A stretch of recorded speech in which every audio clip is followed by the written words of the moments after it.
माँ दुर्गा का वाहन शेर कैसे बना।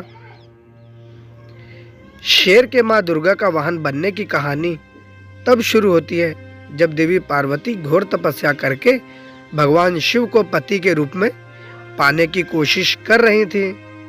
सालों तक तप करने के बाद माता पार्वती को भोले भंडारी अपनी पत्नी के रूप में अपना लेते हैं। इसी बीच तपस्या की वजह से माँ पार्वती का रंग काफी काला पड़ गया था। एक दिन ऐसे ही बातचीत के दौरान भगवान शिव माँ पार्वती को काली कह देते हैं। यह बात उन्हें पसंद नहीं आती। वह नाराज होकर दोबारा तप करने के लिए चली जाती हैं। एक दिन बाद घूमते घूमते एक शेर घोर तप कर रही माँ पार्वती के पास पहुंचा। उन्हें खाने की इच्छा से वो वहां घूमता रहा। माँ को तप में लीन देखकर शेर भी वहीं इंतजार करता रहा। देवी का इंतजार करते करते सालों बीत गए। शेर माँ पार्वती के तेज की वजह से उनके पास नहीं पहुंच पाता था। कोशिश करता और असफलता हाथ लगने पर दोबारा लौटकर कोने में बैठ जाता। होते होते कई साल बीत गए।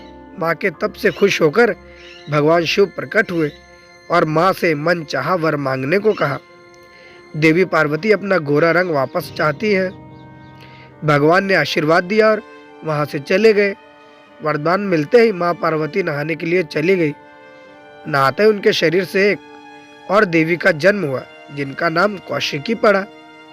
उनके शरीर से काला रंग भी निकल गया था और माँ का रंग पहले ही की तरह साफ हो गया।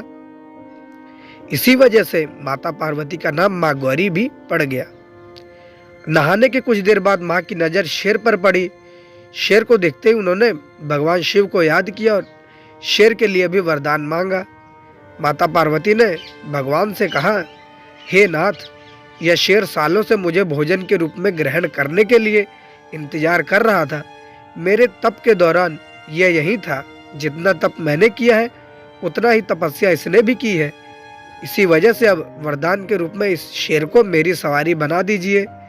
भगवान ने प्रसन्न होकर माता की बात मान ली और शेर को उनकी सवारी बना दिया। आशीर्वाद मिलने के बाद माता शेर पर सवार हो गई और तभी से उनका नाम माँ शेरावाली और दुर्गा पड़ गया। तो ये थी हमारी आज की कहानी। आशा करते हैं कहानी आपको पसंद आई होगी। कहानी कैसी लगी अपनी राय कमेंट करके जरूर बताएं। साथ ही वीडियो को लाइक कर दें और दोस्तों तक शेयर कर दें। चैनल पर नए हो तो सब्सक्राइब करना ना भूलें। साथ ही बेल आइकन को प्रेस करके ऑल पर सेट कर दें ताकि ऐसी ढेर सारी मनोरंजक और रोचक कहानियां हम आप तक लाते रहें सबसे पहले। मिलते हैं फिर अगली वीडियो में एक नई कहानी के साथ, एक नई शिक्षा के साथ। तब तक के लिए